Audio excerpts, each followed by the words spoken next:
You're listening to the Vint Podcast, where we bring you interviews and stories from around the world of wine and spirits. From winemakers and critics to sommeliers and master distillers, we'll explore the people and businesses who are instrumental in shaping the future of today's food and drinks culture. Enjoy the show. Hey everyone, welcome back to another episode of the Vint Podcast. My name is Brady, joined once again in the studio by Billy Galanko. How are you doing, Billy? How was your weekend? It was very good. Very good. It's a beautiful time of year out here. I guess, oh God, I always say that, but in LA, the fall is actually nice because it gets cool at nighttime, but it's nice and warm during the day still. So it's been nice just being outside this weekend. How about you? Nice, yeah. Yeah, we had a friend's wedding this past weekend. Beautiful property up in Lancaster, Pennsylvania. So that was a lot of fun. And yeah, the temperature was great. It's that time of year where you can do like shorts and long sleeves and feel really good out here. So at least for me. But and in terms of, let's see, what do we had some good wine. The wedding, I was in charge of the alcohol. So nice. I was in charge of making sure that we had what they wanted and that they had enough. So that was a little bit stressful because didn't want anything to run out, but it seemed like it was perfect and got everything for really good value, which was fun, trying to find some really good product for, an affordable price to keep kind of costs low. I think the big hit drink was the warm spice cider with Hennessy. That was the move of the night for most folks. And it was a Caribbean, partially Caribbean type wedding, so the Hennessy was flowing. That was the big beverage.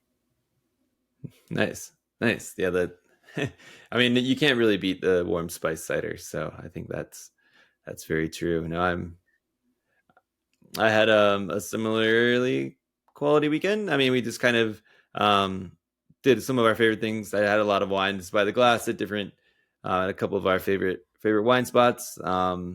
One of my favorite ones, I think I mentioned it before, just half glasses. So it's nice. You're able just to try a bunch of things. I normally just ask them what's weird. I still get a kick out of it that one of the places we go has field recordings on tap. And I always just think about our interview with Andrew Jones about how he's like, we've tried them in every format, in the can, in the bottle, and on tap, and it's always worse on tap.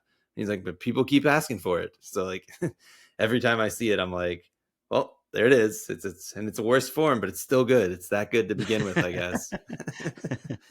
What were they pouring? What was it? Which one? Which field recordings? I can't remember. It was just kind of one of their baseline oranges. I can't, they had to have fanciful names for the oranges. Yeah, it might have just been skins. Sure. So, no, those are great. Those are great wines. I imagine that it's probably still way more than tolerable on tap. So, yeah, for sure. And actually, a good intro when you're talking about the orange wines. That's a good intro for beer drinkers. It might feel exactly the same coming out of the tap. It's a little hazy in color. It's a little amber orange sort of color. It seems like the perfect introduction. Yeah, well, it's right there. This place does have some beers. It's right next to it too. So I think that makes sense. Speaking of being perfect for things, I think orange wines could actually pair really well with a lot of Thanksgiving food. What are you doing for Thanksgiving? And maybe do you have a favorite food that you like to have that is like a must, or maybe do top three because nobody can just pick one? Oh yeah. Yeah. If I'm making Thanksgiving or if, providing a substantial amount of the food, there's definitely going to be something with crab, usually like a crab imperial. You're so Maryland. Yeah, I know. Something like that would be good. But like a heavy crab dish. So like something really rich. Maybe just like one? That's all for Thanksgiving? I know you're very... Oh, okay. Sorry. I think I cut you off there. No, I was going to say maybe an oaked white wine if I'm going that way. But this Thanksgiving, I am not in charge of anything, I don't believe. And I'll be solo. My wife has to work. She's in the medical field. So I'll probably bring a few wines and maybe some whiskeys and sit with the aunts and uncles.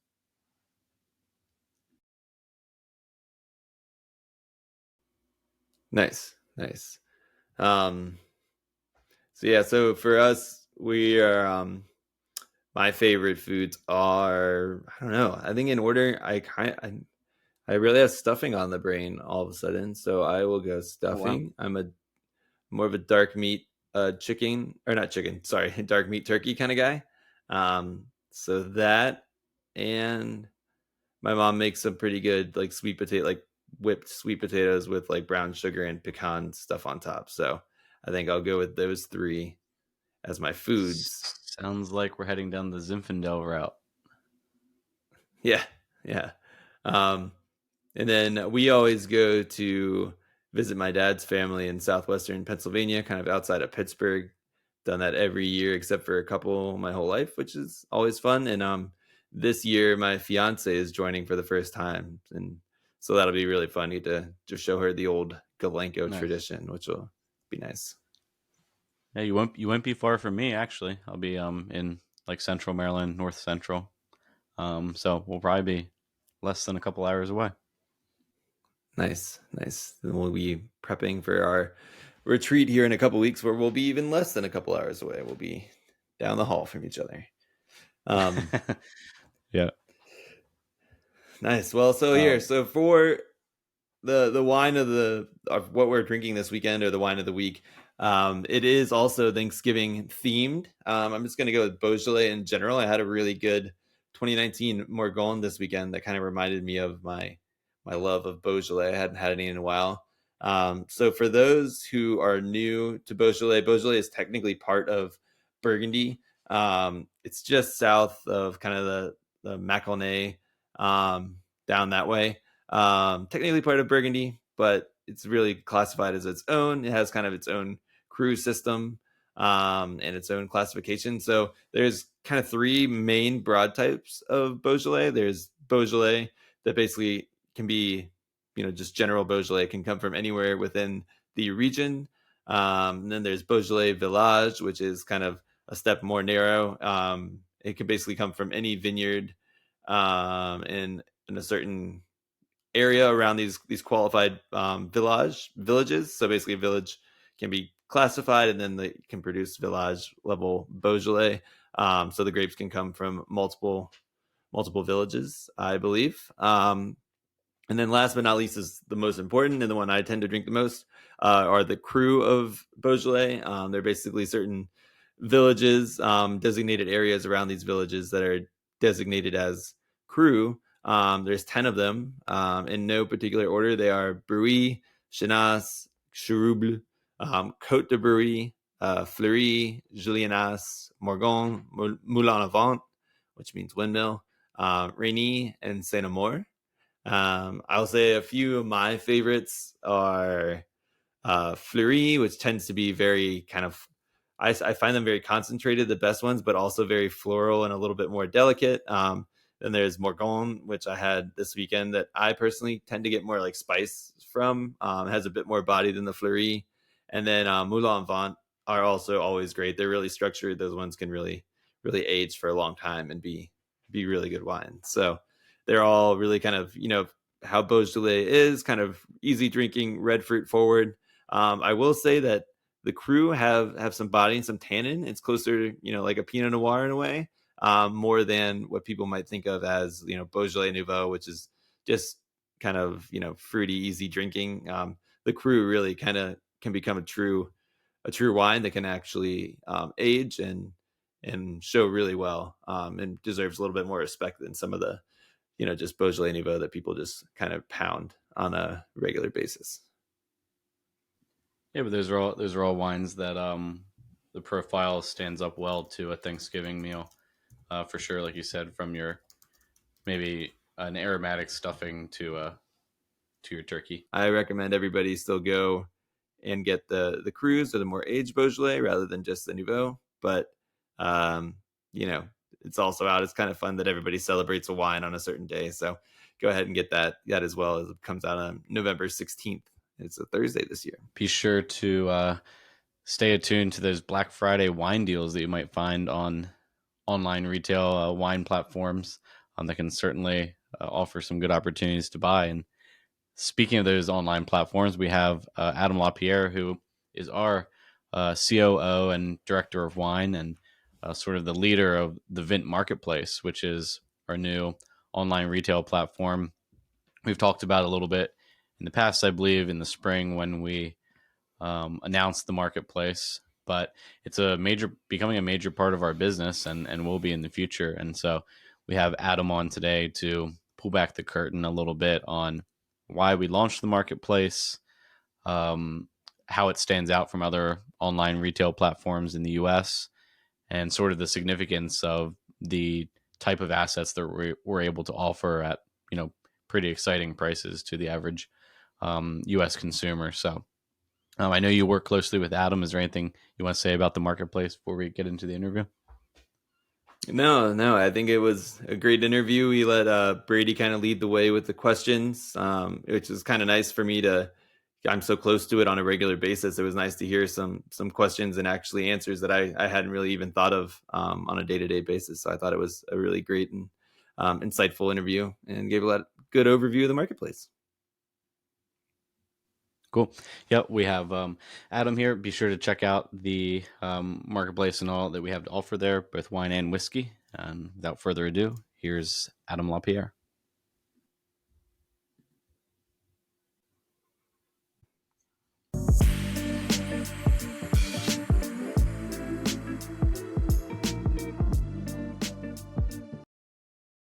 Hey, Adam. Thanks for coming down the hall to the podcast studio and spending some time with us. Appreciate it.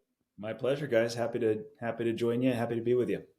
Yeah, Adam's a loyal listener to the podcast. He was actually our just our first listener, so he's been around a while and been on the podcast a few times. But excited to chat with you about the marketplace today. It was I think probably something that you had in mind since you first started with us, bringing a marketplace type platform to Vint. Is that right?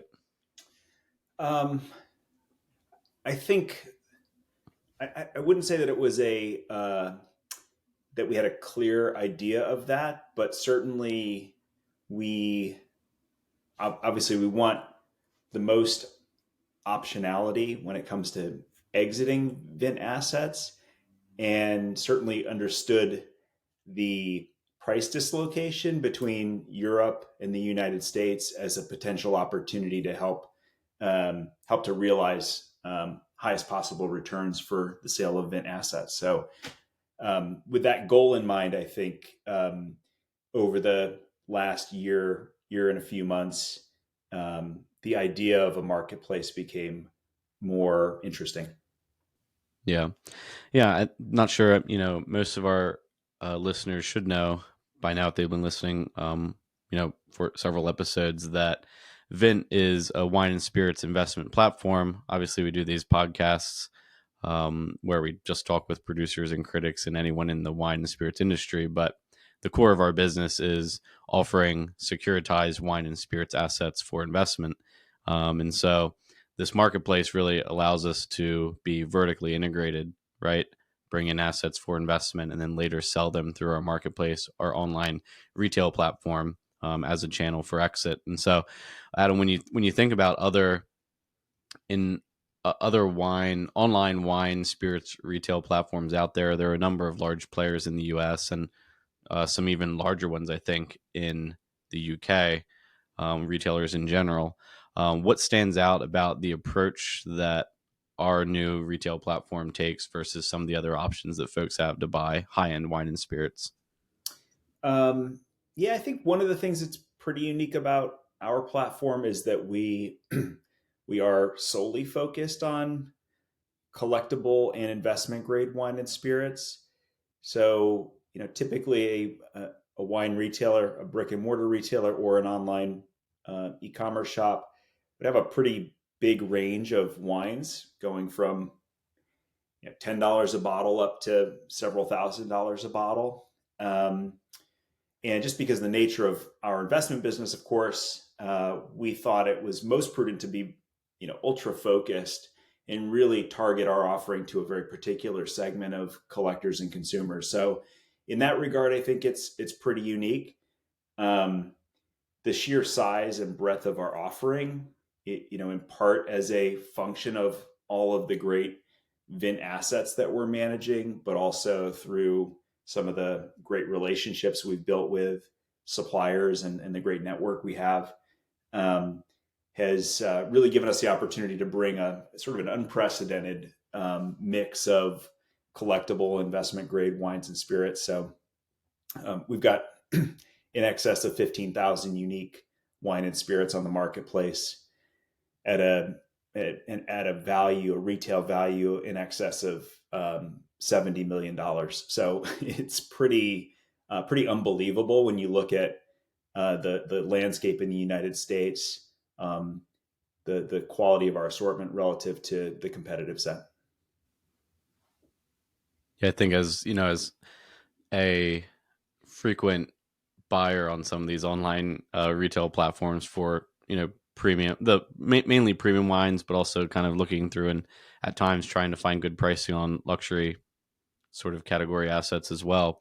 One of the big distinctions between different platforms, it seems, in the US is ones that primarily focus on, or maybe not primarily, ones who have a focus on private client stock or maybe like consignment stock. I'm not sure. It's sort of how it is. I'm thinking like Benchmark, Yeah. perhaps, who I know buys private sellers and then sells assets, and then others who maybe focus more heavily on pre-arrival stock or stock that is existing in Europe or the UK at this time. We've sort of taken the approach of we have our stock from our investment vehicles, which we're holding both in the US and abroad. And then we also have pre-arrival stock, but no private client stock. Is that right? Yeah, at the moment that is correct. We're basically taking the same sourcing strategy for the retail inventory that we do for the investment inventory, which is really looking for wine where we've got total confidence in the provenance and how these wines have been stored since release, because we see that as obviously a big benefit to clients who are shopping on the platform, not necessarily needing to even question some of those things. So in essence, everything that we've got on our platform is in pristine condition. Anything that's being sold by the case is being sold in its original case. And the vast majority of it hasn't even really moved. It's been in one warehouse since it was released and been professionally stored. So we have total confidence in the quality of our offering. Yeah, it was a cool moment this past week. Wine Spectator announced their top, I guess they announced their top 100 wines of the year, but they focused on their top 10. And every year, sort of the number one wine has a huge leap in consumer interest, especially on online platforms. And we were able to acquire some of that stock, I know. And I think I picked up a few bottles, my my first purchase on the Vint Marketplace. And I noticed that we were selling those bottles not in case quantity like most of the inventory, but as single bottles. Like I think you probably see single bottle sales on most online retail platforms. Yep. Whereas on the Vint Marketplace, many of the assets are sold in 3, 6, and 12 case quantities. Is there a difference in the presentation of the assets or provenance or any of those sort of factors if someone's buying single bottles versus case quantities on the marketplace? No, at the moment, there's really no difference. And in fact, those wines would be shipped from Europe to the U.S. in their original cases, and then ultimately removed from those cases as they're being picked to ship out to the individual customers. So when you receive your bottles, obviously, but otherwise, no real difference. We do have some single bottles that we might acquire and ship from Europe. And in most instances, those are even single bottle cases. But there are some instances where we might pick up, offer some loose bottles. And but as it relates to how those have been stored, where they're coming from, it's the same network, very tight network of stock holding merchants, producers, negociants that really have impeccable reputations. We know stand by the quality of their product. We know have line of sight into their client reserves. So yeah, no real difference there. That this could evolve over time as the marketplace grows. certainly there may be some opportunities and some interest from our customers in acquiring some wines that are coming from private collectors. So when we think about, you know, Napa mailing list wines, for example, a lot of those wines just end up in the hands of collectors, and that's just sort of the reality of it. Um, so I do see a world in the future where we may acquire wines from private collections and offer those on our marketplace. But we're always going to endeavor to really distinguish that as a unique sort of sourcing channel, so the customer understands that when they're making their purchasing decisions. And certainly it doesn't change our standards around the expectations around the condition of the storage, the level of due diligence we're going to put on, um, making sure that the wines have been stored properly and that the condition is pristine. Yeah, taking a little pivot over back to the conditioning, we kind of loosely referenced, but I kind of want to go back to our network of partners without giving away our list here. Can you talk about what the importance of kind of I think having you join the company and having many years of working with folks and having relationships, especially in Europe, being able to bring that. What is the value of having kind of these known entities as working partners, both, say in the UK and then France? How does that add value and confidence to our buying and allowing us to add value to consumers here? Well, a lot of the market in Europe for fine wine is based on the broking model. So everyone is trying to minimize the amount of capital they have tied up in inventory and is trying to leverage other folks' stock. So ultimately you want to drill down, you want to sort of go drill down the value chain as far as you can to get to the primary source of supply. Obviously, you don't want to pay markups for brokers. So having those relationships with the folks that are actually stockholders helps you, more confidently sort of get to that primary source and get to that lowest potential cost for these assets. The other thing that's obviously very important is being able to deliver what the customer has purchased. And, if we were working with brokers that then need to go to a primary source, and once we make our order, then they need to go and arrange their own purchase, that just sort of increases the potential for points of failure and suboptimal customer experience. So working with stockholders means we know that the wine's there, we know the condition, we don't have to ask a lot of these questions, and it just makes for a more seamless process, both for us as a business and obviously for the end customer. Yeah, some consumers might not be used to, or listeners might not be used to buying wines on pre-arrival. Can you just explain that process, what it means to buy wine on pre-arrival, what the process is like for customers, coordinating final delivery of the assets once they actually arrive in the U.S., and just how we manage that as the marketplace? Yeah. I guess I could start by saying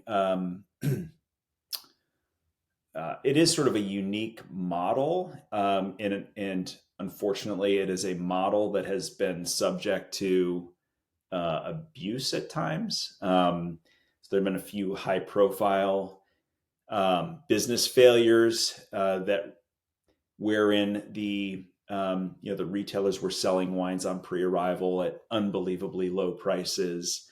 In certain instances, these were intentional. I think from the beginning, sort of intentional lapses in presentation and judgment. And others, I think, as the businesses started struggling, it became more difficult for them to fulfill their obligations. And so there's some high-profile cases where retailers were selling wines on pre-arrival and ultimately didn't have the wine to deliver to the customer. So I think for folks that are seasoned collectors, there's a probably a healthy degree of fear or pessimism around like new players that are selling wines on pre-arrival. That's one thing that we're very cognizant of, and we try to mitigate. And obviously, the best way to mitigate around that is giving confidence in Vint Marketplace and Vint as a business, um, delivering quickly as possible, um, and really being as communicative as possible to the customer.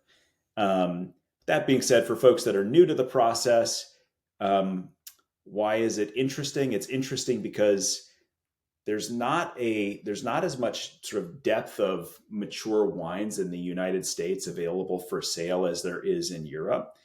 Um, so buying wines directly from Europe gives us access to a much deeper pool of interesting wines that are ready to drink. Um, it also enables us to offer some of these wines at a relative value to what how they might buy these wines if they were purchasing from a traditional brick and mortar retailer that was buying those wines from a distributor. We can basically just get more efficient with the supply chain and pass that savings on to the customer.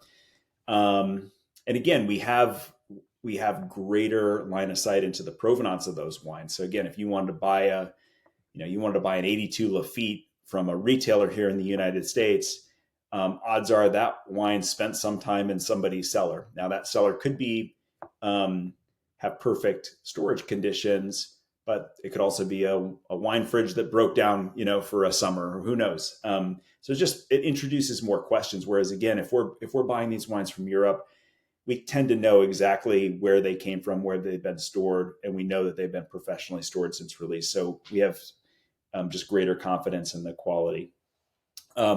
The way that it works is if a customer places an order for a pre-arrival wine, we start to organize that shipment immediately. That wine could be located in a warehouse in France, could be located in a bonded warehouse in the UK.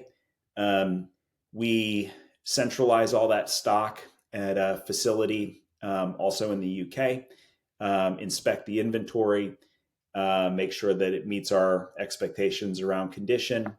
We consolidate all of the pre-arrivals into a monthly shipment. So we ship that stock over in containers via ocean freight.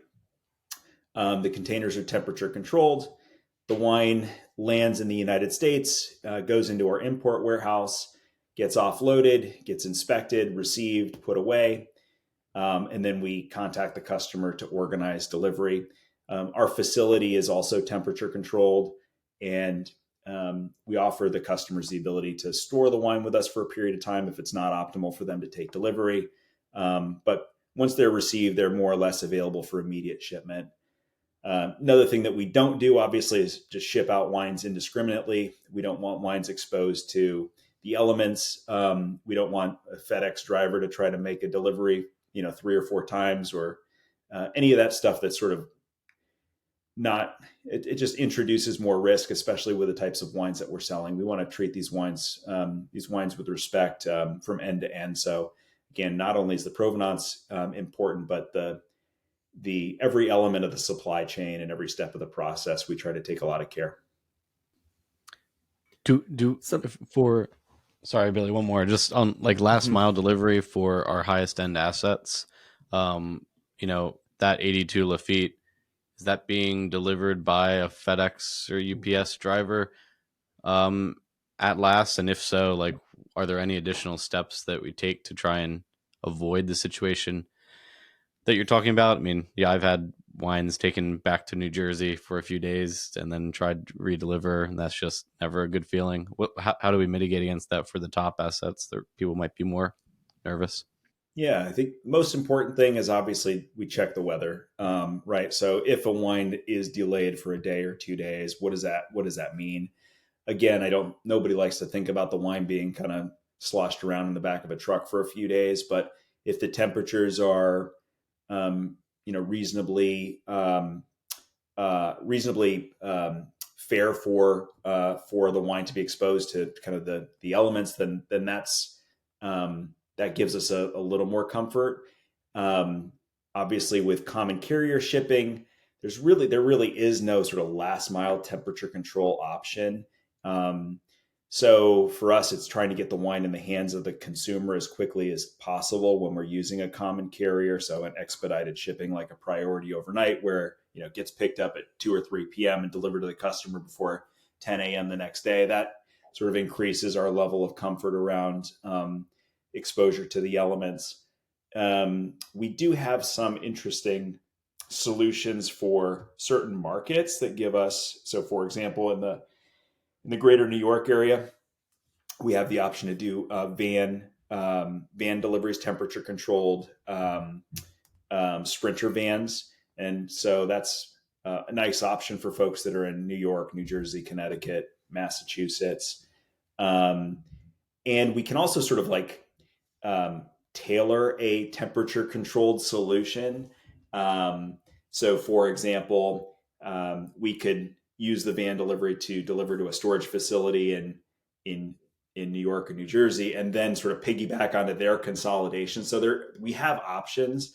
They're just not terribly efficient from a timing perspective, and certainly they can add some costs. But yeah, we've done some creative things, and again, I think our mission is to get the wines in the hand of the customer as quickly as possible.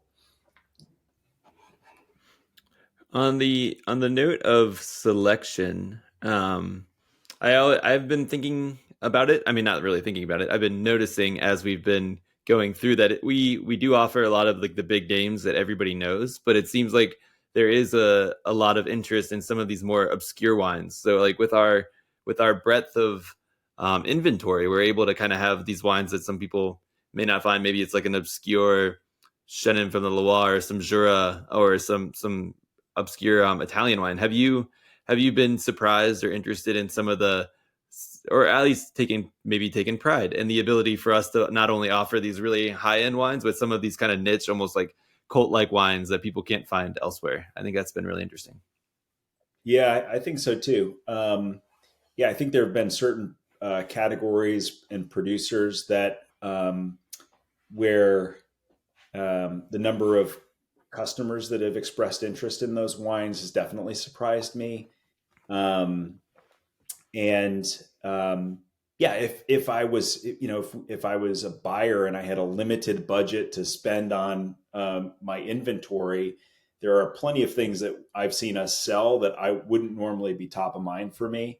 So I think that's, to me, that is a really interesting benefit of our platform and our relationships, that we're able to kind of satisfy a much broader range of consumers than I might have expected.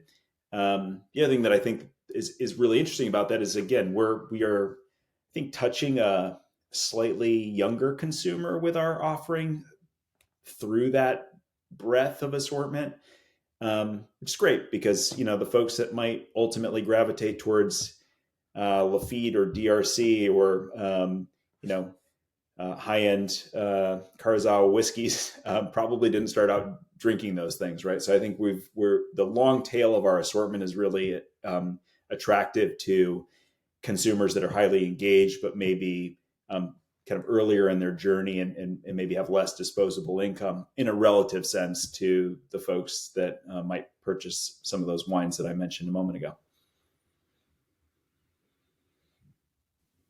Yeah, I think what stands out when you first go to the platform is the sheer number of rare and luxury sort of collectible class, especially whiskeys.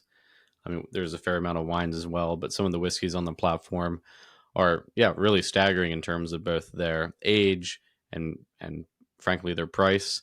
Can you just speak to some of that stock? Sort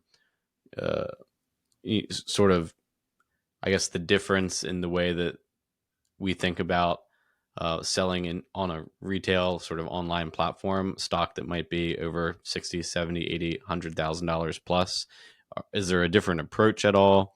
I assume that the customer is different. Their expectations are a little bit different, but not every platform has several $100,000 plus assets that, luxury collectibles that folks could pick up. Yeah. Yeah, I think it's a pretty crazy assortment when you look at it. And yeah, I struggle to think of any seller in the United States that has, especially on the whiskey front, that has the sort of rarities that we've got on our platform. It is it's pretty cool when you see it. Yeah, I think the expectation there is, it's like a shop window. You're kind of advertising that you have it, and ultimately, a lot of those things get transacted directly with, with the prospective buyer.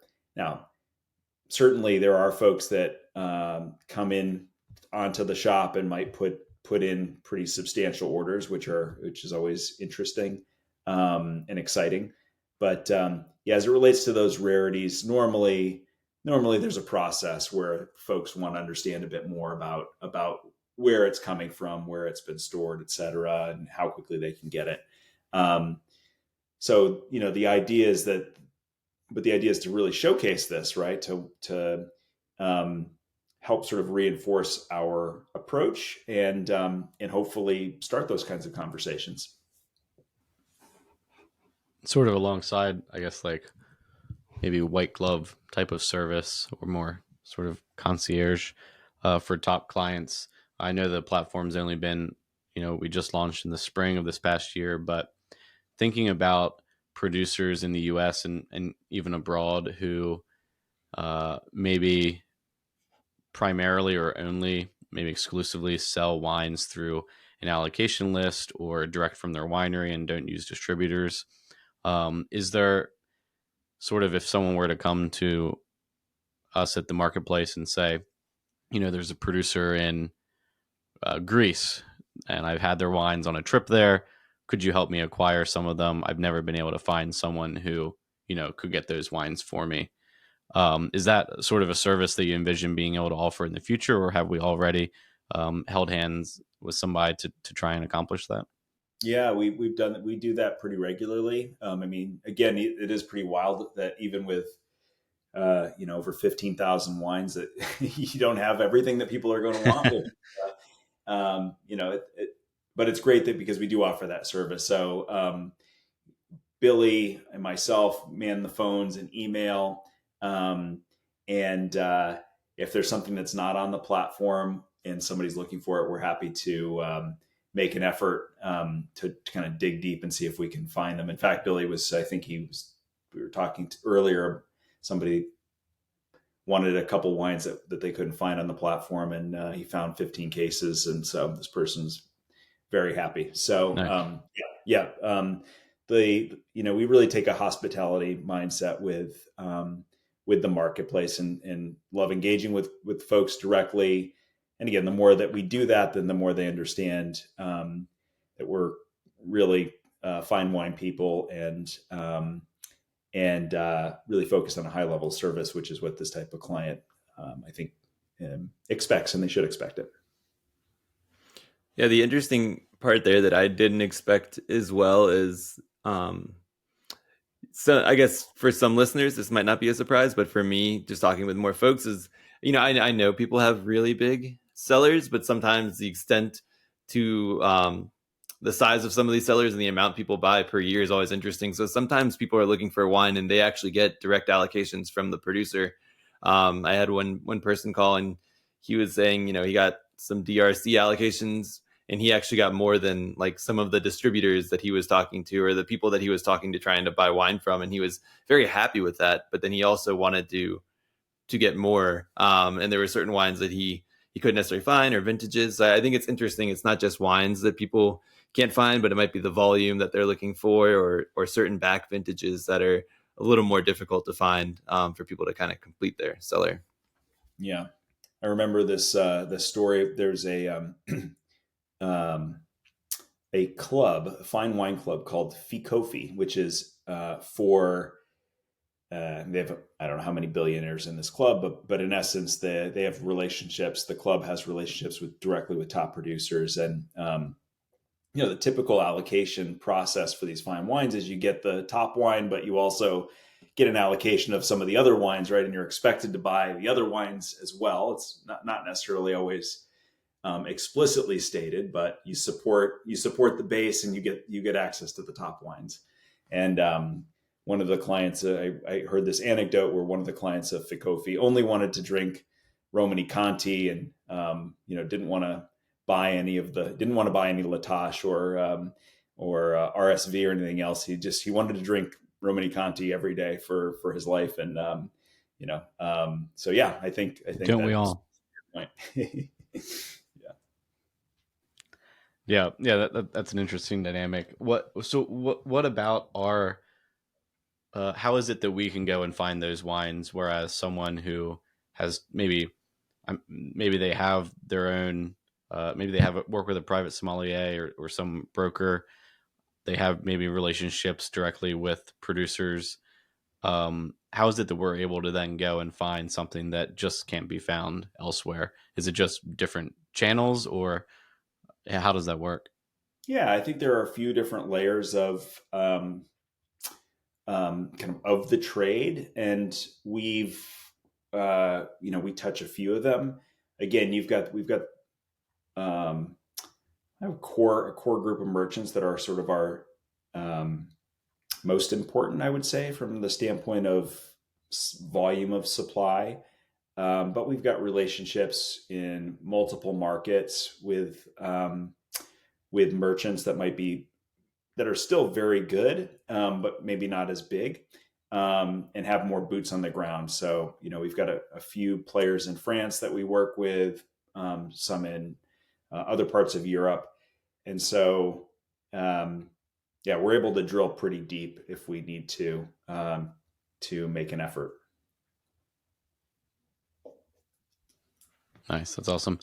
Well, I, for one, is, obviously a little bit biased, but love the way that the marketplace is set up. Really super easy to navigate. I think that the quality and breadth of assets, like Billy said, from regions and sub-regions that you don't often see stock on online retail platforms, is really cool to see that. And wanting to kind of, as we wrap up, just get your perspective on what we mentioned earlier, which was a wine that was super popular for us on the marketplace this last week. Are you familiar with the Wine Spectator Wine of the Year, the Argiano Brunello di Montalcino 2018 vintage?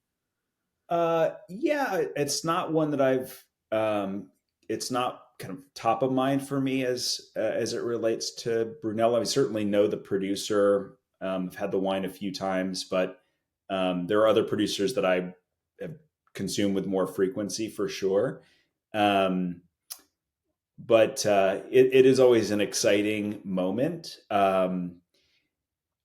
Obviously, the country, the specific wine varies from year to year. So there are some years where the top wine is not something that we really have access to. Um, but it is kind of a race. So it was very fun. It's great. When I know that the wine's coming out, I'm on the computer at 6 a.m. kind of waiting for the announcement to be released. And as soon as it is, I'm out, sort of racing ahead of the competition to secure as much stock as I can. So it always introduces a bit of fun, and I'm quite competitive in this regard. So we were able to secure a good amount of volume based on the limited stock that was available in the market at that time. Then if you look at Wine Searcher, pretty much within an hour, I would guess most of the Wine Searcher listings were sold. Those retailers were already sold out. So it's great to follow on with an offer to our clients and be able to extend that to them on Friday, the day that the announcement was made.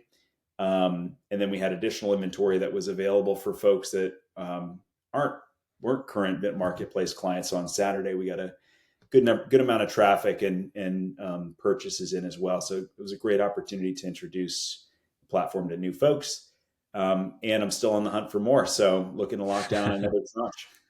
Yeah, one of the reasons I asked you, I don't know if you remember this, but last year, the wine of the year was Schrader's Yep. Double Diamond label, I think the Yep. 2019 cab. And I think about 2 weeks before they made the announcement, you pointed the wine out to Billy and I. We were talking about value wine from Napa, and you Yep. said you guys should pick up this wine. It's sort of like benchmark, great value. Just, you had a lot of great things to say about it. Did you know that wine was sort of, yeah, was that just coincidence, or do you Yeah. have some kind of inside track on No, the unfortunately, the I don't. dealings at the behind the desks at Wine Searcher? No, I don't have a paid informant. That was totally coincidence. I think that wine was on an MW exam.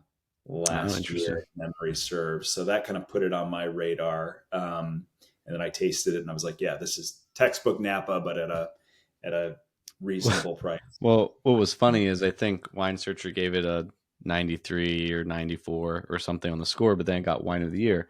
I think largely because it's a great value wine. So Yeah. it won that top spot for being great value, but then tripled in price over the next weeks after it was announced. So I just think Yeah. that's really funny. Yeah, that's that right. happened. It's one of the few, certainly the 100 point scores from critics can move the needle on price. But it's one of those moments that I think is unique in that it really, it drives way more consumer interest when it's released and in the short term than kind of anything else, any other like wine publication. So it does creates a lot of excitement. I don't know if you're Did at liberty you? to speak to any of this, but are these lists pay to play? I don't think they are. No, Okay. I don't think they are. I mean, I wouldn't know in any case, but no. Yeah. I think they try to cycle through the major regions with some regularity. And if you look at the previous listings, you'll notice that they kind of do take some. They kind of cycle through countries, but also wine styles. So that's where I that's the extent that I can kind of game the system, is trying to figure out, well, what are the potential countries that might be in play here. And we played the game last year where we were looking at the wines that might fit the criteria. And I don't think we got anywhere close when we were guessing. So yeah. I think I was a year off. I think or maybe you guessed Brunello last year. Somebody did. Yeah. But what do you think about them? I thought it was kind of not odd, but just interesting that they made the announcement on like CNBC, something that was kind of like a business type show. Do you think that was just because they knew who the audience of that show is, or I just thought that was a weird place maybe for a Wine Spectator to announce things? Yeah. I saw the video. I didn't know, or I saw that there was a video. I didn't know that that's when they made the official announcement. Is that right? Is that the first time that it was publicized? I think so. When I Googled it, that was the first thing that came up, is like, they announced the wine of the year. So I think they made that announcement, then it was immediately published, across everywhere else. And well, yeah, I didn't. I was watching their site and basically refreshing like a maniac. So that's where I saw it. But yeah, good tip. Maybe next year we'll make sure I'm tuned into that. Price on that one was I think the lowest price was when it first came out was just under $60. Now it looks like it's around $90, so a 50% increase in a week. That's retail pricing. So pretty interesting how it does move the needle. It says in 1988, the 1985 Lynch Bage won the Wine of the Year for Wine Spectator. Just baffling that it hasn't won since then. It got number 3 this year, but yeah, that was another one that where we had a little spike in demand when the Lynch Bage came out. Okay. Yeah, I think the night we were focused on that with Vint, with the Vint collections, the Bordeaux values 18, 19, and 20. That's right. Just quality to price seems it's still pretty nuts with some of these Bordeaux producers. So glad to have that validated by the Wine Spectator.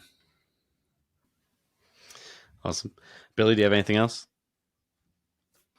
No, I like hearing you ask the questions, because I feel like I'm so close to this day to day that I don't even know what to ask. So it's been nice to listen, and I've learned more about Adam's perspective, from a higher 360 view. So I think it has been really interesting. I hope our listeners think so too. Yeah, Billy's down in the warehouse on the forklift, packing Right. boxes, taking calls. Yeah. So if you hear beeping in the background, it's just the forklift and outside Billy's office. Awesome. Well, thanks, Adam. thanks for pioneering this new arm of the Vint business, and appreciate all that you're doing to help the investment side, but also provide a lot of value to collectors and enthusiasts. So go Vint Marketplace. We're having a good time. Thanks, guys. All right. Bye-bye.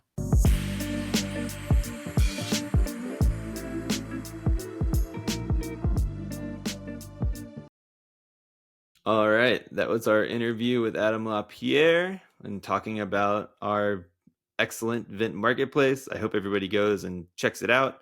Hopefully, if you had any questions about the marketplace before, this episode helped answer them. But if you have further questions, feel free to reach out to us. You can either email me or Adam directly at Billy or Adam at vintmarketplace.com, or you can also reach us at support@vintmarketplace.com, and either he or I or somebody from the team will get back to you as soon as possible.